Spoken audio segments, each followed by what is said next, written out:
唱會啦，準備成點先？都如火如荼啦，而家我 ready 啦。你 ready 啦？即係可唔可以同我哋透露少少關於呢一個演唱會啊？演唱會部分我哋就覺得就非常之精彩嘅，會有好多我自己嘅演唱嘅歌曲啦，有我哋 band 比較柔軟啲嘅歌曲啦。咁我哋希望我會參與多啲喺音樂上嘅我哋嘅其他場嘅音樂上面嘅，所以必定精彩，唔會令大家失望嘅。OK， 有你呢句得啦，咁我相信大家咧會繼續去到幾時嘅 break 嘅。當然啦，除咗咧各位嘅 fans 我哋之前介紹埋啦，當然咧亦都有好多其他朋友咧繼續都會咧去到就係呢期 break 啦。當然亦都有我哋嘅 Miss 老闆啦、香倫啦，我知道香倫咧今日咧亦都係準備咗一個好特別嘅禮物啦，去到幾個 break 嘅喎，咁啊請阿香倫上嚟啦。加長啊！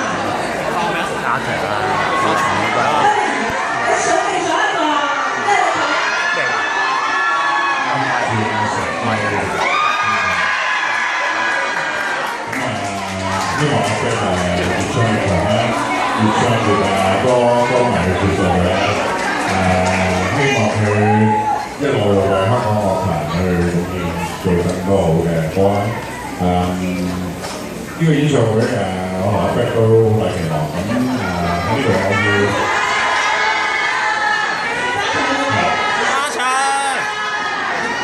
呢度我要多謝偉康啦，因為偉康佢全力贊助佢哋今次演唱會。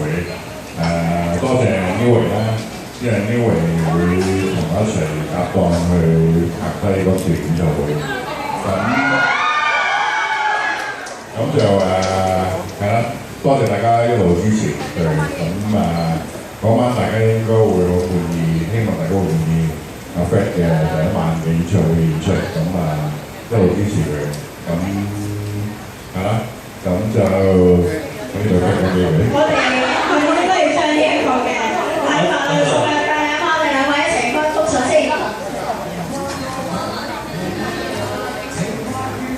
其實咧呢個叫什麼咧有兩個意義啊，一係咧就係希望佢用呢支咪咧唱咁多好嘅歌俾我哋聽啦。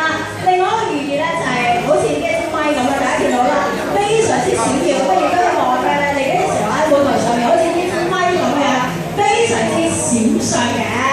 多謝晒啦！咁但係呢個時候咧亦都請阿香倫留步啦，因為咧禮物咧我哋唔會得一份㗎，好事成雙嘛。所以咧大家即係其實咧我哋亦都要咧去到話俾大家聽咧，嚟緊呢份禮物咧都有一個典故㗎，因為大家都知道啦 ，Fred 咧上一 part 無榮事咧喺2個星期之前咧就喺全港嘅 UA 同埋 CEO 嘅分店裏面咧